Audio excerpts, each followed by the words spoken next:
Today we will discuss chapter 5 of Active Maths class 6, that is algebra. अब algebra में कौन सी major terms के बारे में पढ़ेंगे? एक तो algebraic,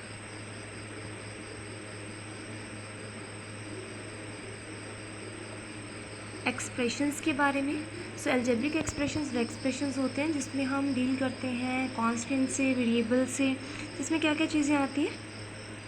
कांस्टेंट आता है जो कभी चेंज नहीं होता, विच रिमेन सेम. फिर आता है आपके पास वेरिएबल जिसकी वैल्यू चेंज करती रहती है. एक आता है कोफिशिएंट. फॉर एग्जांपल 3x एक एक्सप्रेशन है तो x यहाँ पे वेरिएबल है और इसका जो कोफिशिएंट है x का वो 3 है. मतलब किसी भी वेरिएबल के साथ जो मल्टीप्लाई हो रहा है कांस्टेंट नंबर वो इसका कोफिशिएंट होता है. और अगर मान लो इसके साथ मैं यहाँ पे 5 लिख देती हूँ तो 5 एक कांस्टेंट टर्म है जो कि 5 ही रहेगा, वो चेंज नहीं होगा. So this is an algebraic expression. Then इसमें बात करेंगे पैटर्न्स की. अब पैटर्न वर्ड का मतलब क्या है? Sequence of repeated arrangement. किसी भी चीज़ का कोई रिपीट हो रहा है, कोई सीक्वेंस, उसके बारे में. उसमें हम ऑब्जेक्ट्स की भी बात कर सकते हैं, शेप्स की भी बात कर सकते हैं, नंबर्स की बात कर सकते हैं. अगर प्रॉपर वेरिएबल की डेफिनेशन लिखनी हो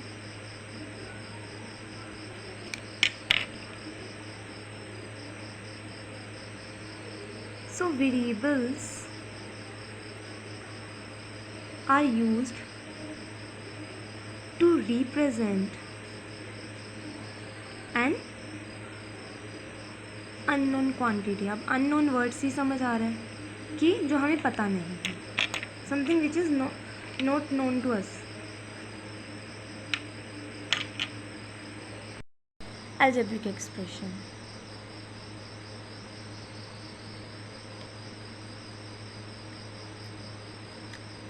Combination of variables and constants connected by some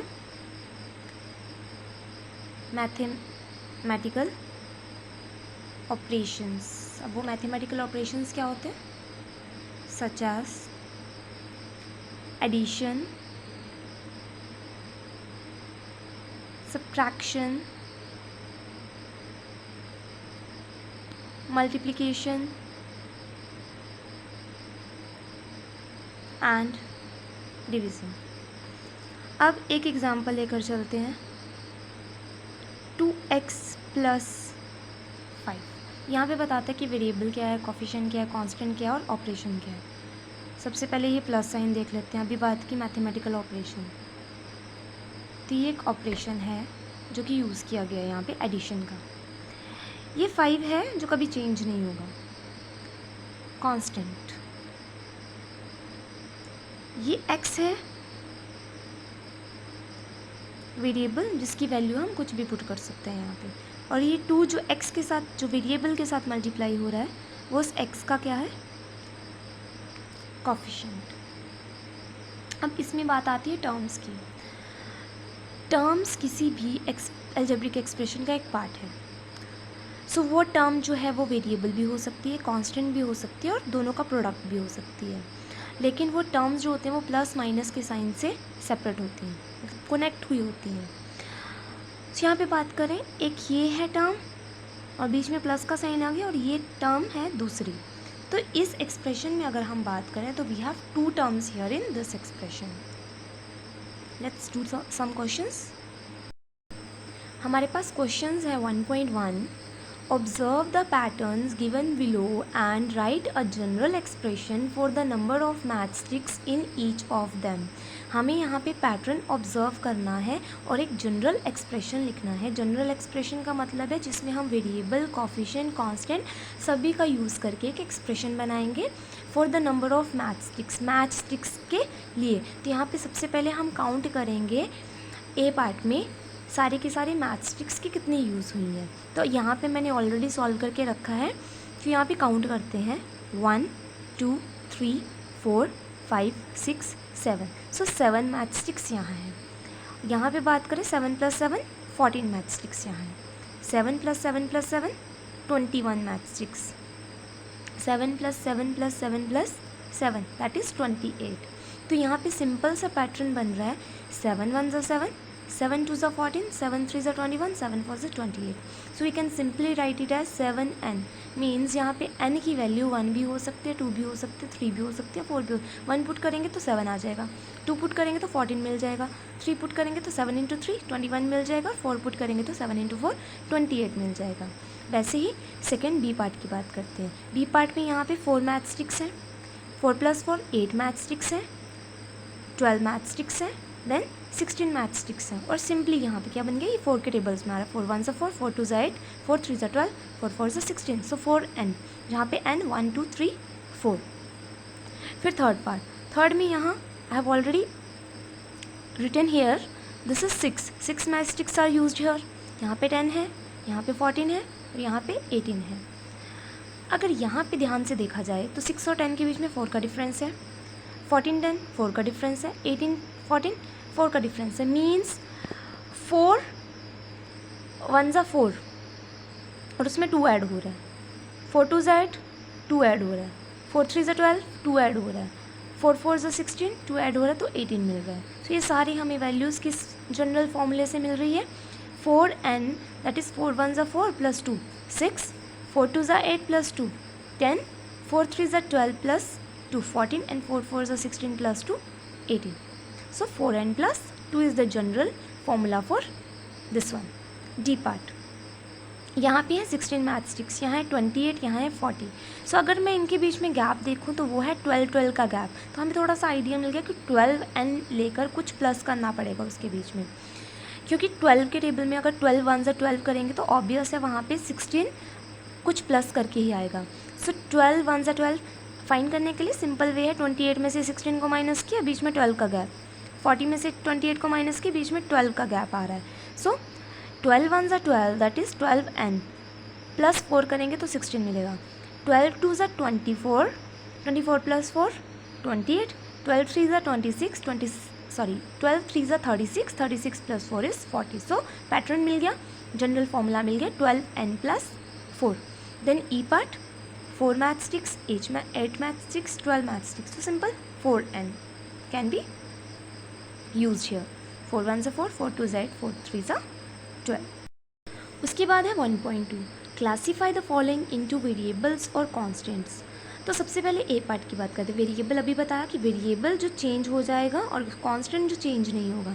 the number of edges of a cube, हमें पता है क्यूब में 12 एजेस होते हैं. So 12 edges, 12 is a constant term. हम क्यूब में 13 एजेस नहीं बोल सकते, 12 ही बोलेंगे. सो वो एक कांस्टेंट है, 12 चेंज नहीं होगा. The number of pages in your math book, अगर हम मैथ बुक की बात करें तो इसमें अगर pages, for example let me check how many pages are there.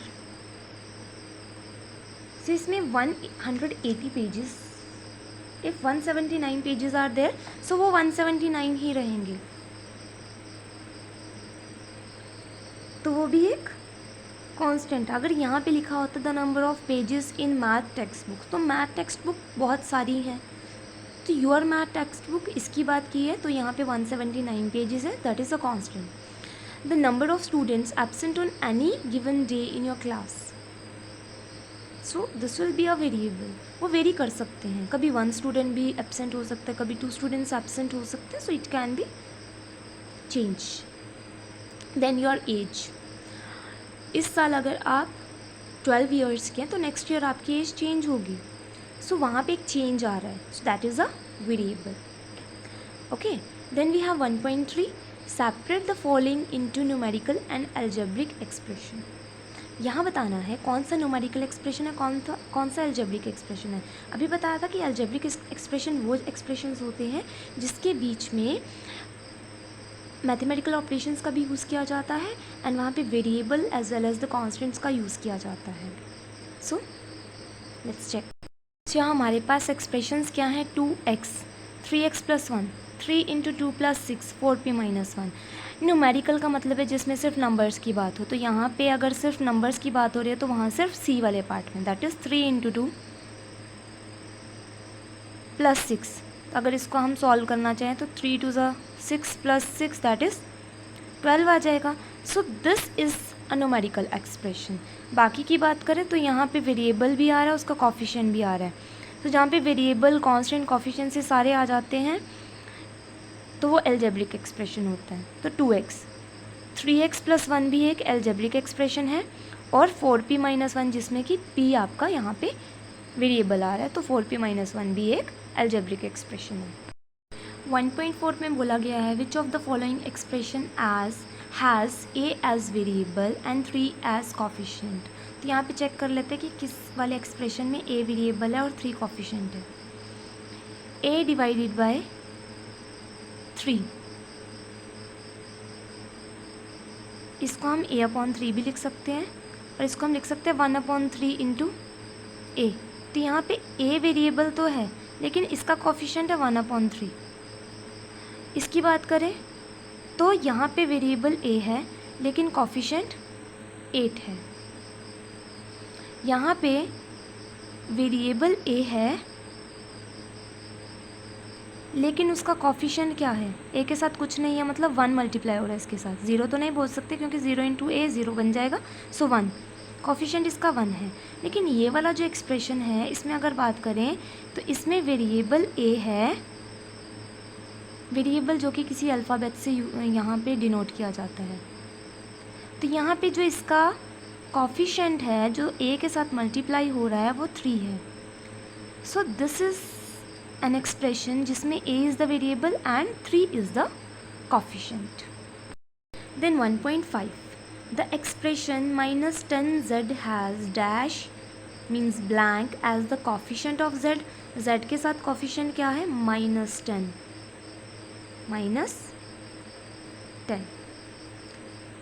z का coefficient -10 है,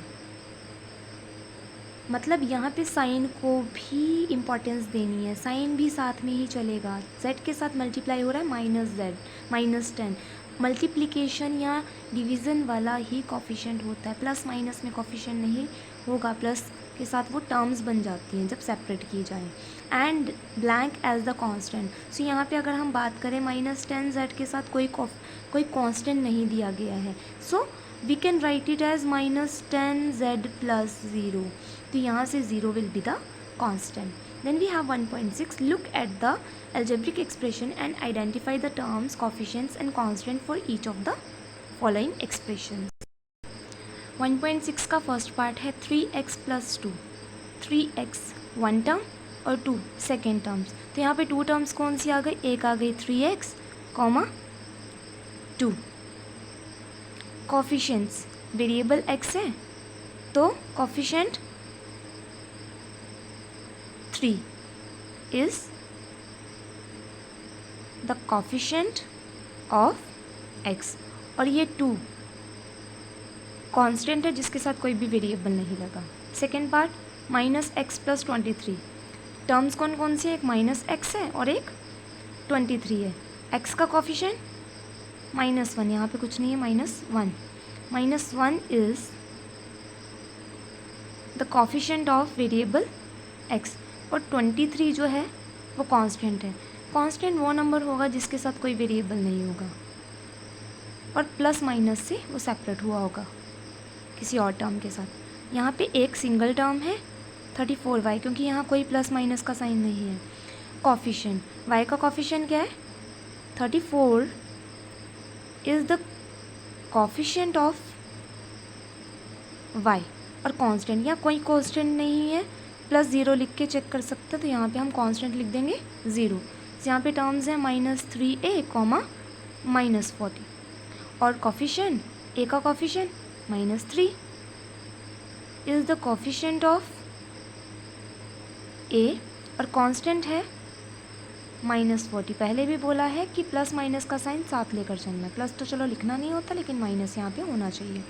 यहाँ पे टर्म कितनी है, एक single term 4q, q is the variable, so उसका कॉफिशिएंट क्या है 4। 4 is the coefficient of q, और कांस्टेंट यहाँ पे अगेन कांस्टेंट कोई नहीं है तो 0।